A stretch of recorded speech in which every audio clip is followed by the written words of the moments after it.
नमस्कार मित्रमैत्रिणींनो, श्री स्वामी समर्थ. जय जय स्वामी समर्थ.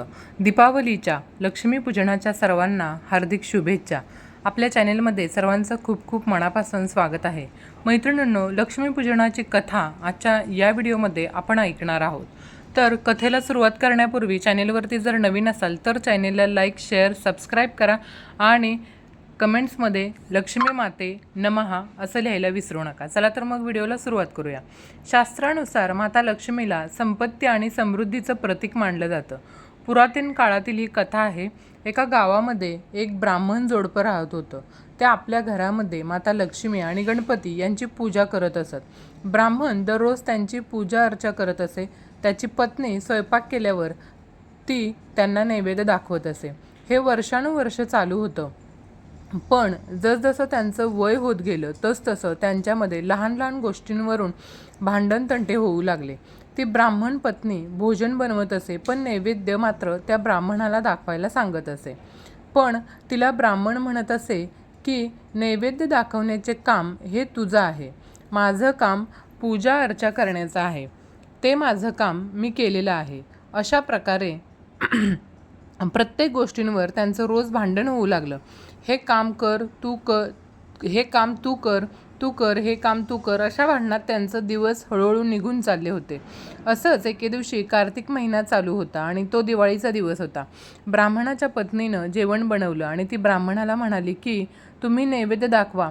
तेव्हा ब्राह्मण म्हणाला, तू दाखव. नैवेद्य दाखवलं या गोष्टीवरून पुन्हा दोघांचं भांडण सुरू झालं.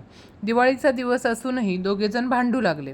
तेव्हा त्यांच्या घरातील गणपती माता लक्ष्मीला म्हणाली, माते, हे दोघेजण रोज नैवेद्य दाखवण्यावरून भांडत असतात. आता आपण इथून निघून दुसऱ्याच्या घरी जाऊया.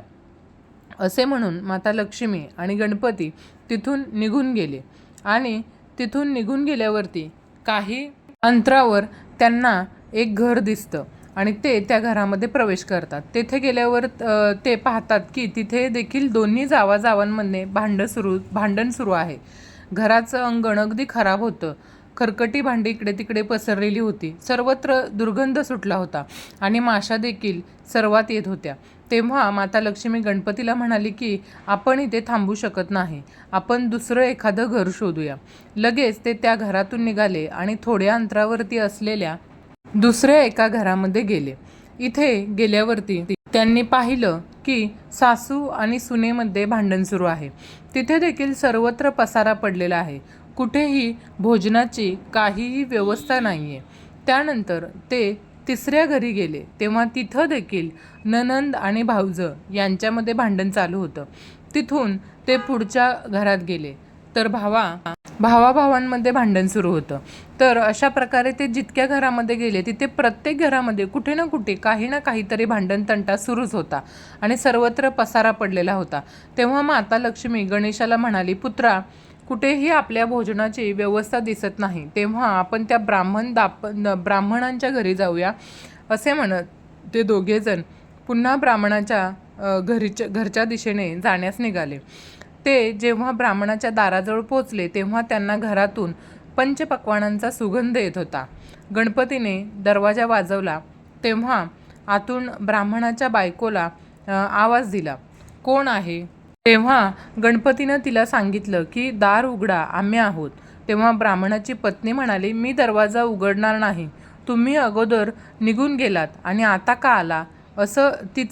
असं बोललेलं ऐकून गणपती म्हणाले, माते, आता दरवाजा उघडा, आम्ही यापुढे कुठेही जाणार नाही.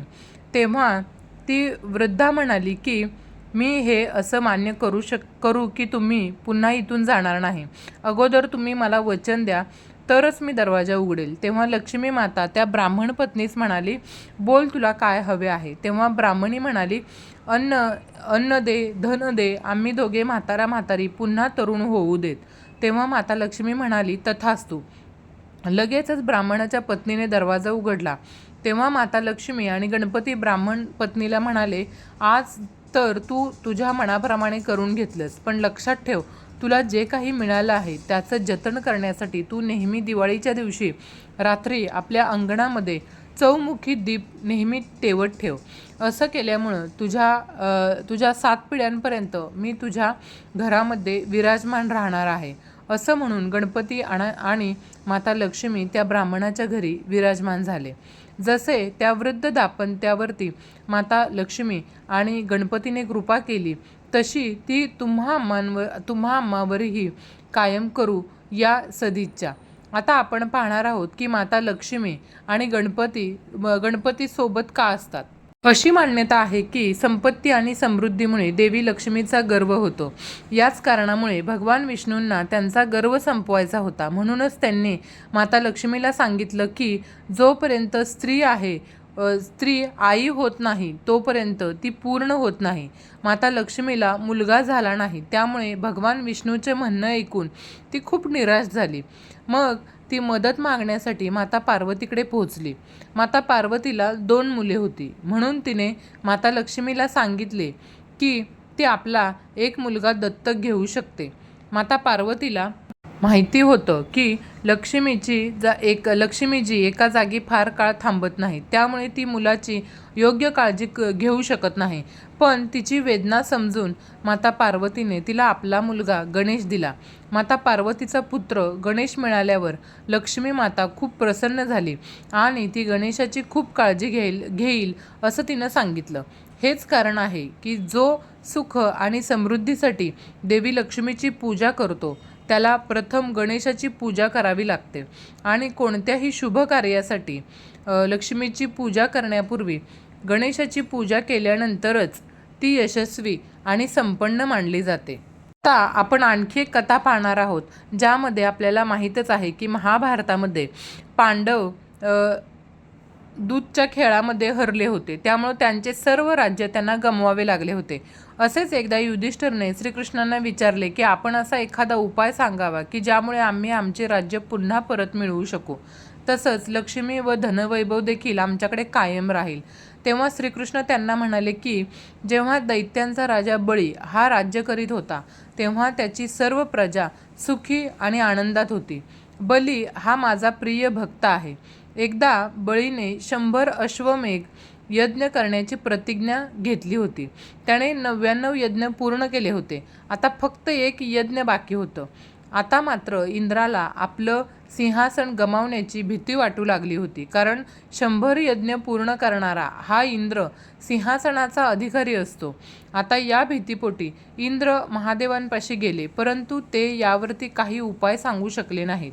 तेव्हा सर्व देव इंद्रासोबत भगवान विष्णूजवळ पोहोचले आणि त्यांची स्तुती करू लागले. तेव्हा विष्णूंनी इंद्रास आणि समस्त देवगणास सांगितले की तुम्ही चिंता करू नका, तुमची ही चिंता दूर करेल मी. त्यानंतर त्यांनी वामन रूप धारण केले आणि ते बळीराजाच्या स्थानी पोहोचले. तेव्हा बळी 100वा यज्ञ करत होता.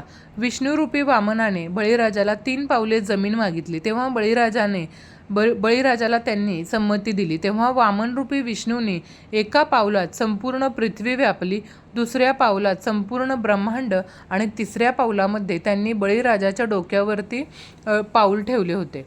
इतकं झाल्यावरती देवानं बळीराजाला वरदान मागण्यास सांगितले. तेव्हा राजा म्हणाला, कार्तिक कृष्ण पक्ष त्रयोदशी, चतुर्दशी आणि अमावस्या या दिवशी या पृथ्वीवरती माझं राज्य असलं पाहिजे.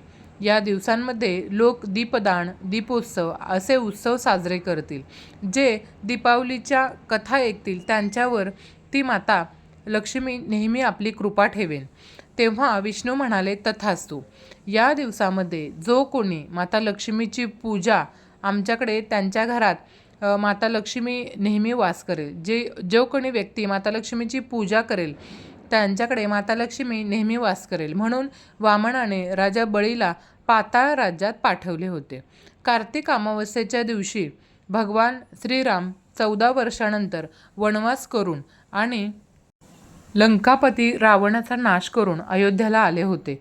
या दिवशी भगवान राम यांच्या अयोध्येत आगमनाच्या आनंदाने लोकांनी दिवे लावून हा उत्सव साजरा केला होता. तेव्हापासूनच दिवाळीची सुरुवात झाली होती. भगवान श्रीकृष्णाने नरक चतुर्दशीला नरकासुराचा वध करून सर्वांना त्यांच्या आतंकाने मुक्ती दिली होती. सोबतच 16,000 स्त्रियांना सुद्धा मुक्त केलं होतं. याच्या आनंदात दुसऱ्या दिवशी म्हणजे कार्तिक महिन्याच्या अमावस्येला लोकांनी आपल्या घरात दिवे लावले पाहिजेत. तेव्हापासून नरक चतुर्दशी आणि दीपावलीचा सण साजरा केला जातो. याच काळामध्ये समुद्रमंथनाच्या काळात क्षीरसागराने लक्ष्मी प्रकट झाली होती आणि त्यांनी भगवान विष्णूला पतीच्या स्वरूपात स्वीकार केलं होतं. महाकालीच्या रौद्र रूपाचं पूजन देवीनं महाकालीचं रूप धारण करून राक्षसांचा वध केला होता. त्याचा वध केल्यानंतरही महाकालीचा क्रोध कमी झाला नव्हता. तेव्हा भगवान शंकरांनी स्वतः देवीचरणी लोटांगण घातले होते आणि शंकराच्या शरीरावर शरीर स्पर्शानं महाकालीचा क्रोध शांत झाला होता. त्याची आठवण म्हणून माता लक्ष्मीची पूजा केली जाते. या दिवशी तिच्या रौद्र रूपाची सुद्धा पूजा करण्याची प्रथा आहे. अशा प्रकारे जे कोणी व्यक्ती लक्ष्मीपूजनाच्या दिवशी माता लक्ष्मीची पूजा करेल तिच्या घरामध्ये सुख समृद्धी ऐश्वर्य हे नेहमी राहतं. म्हणून आपण माता लक्ष्मीचे पूजा या नरक चतुर्थीच्या दिवशी निश्चितच करायला हवी. तर ही माहिती तुम्हाला आवडली असेल अशी अपेक्षा करते आणि जर आवडली असेल तर चॅनेलला लाईक शेअर सबस्क्राईब करा. धन्यवाद.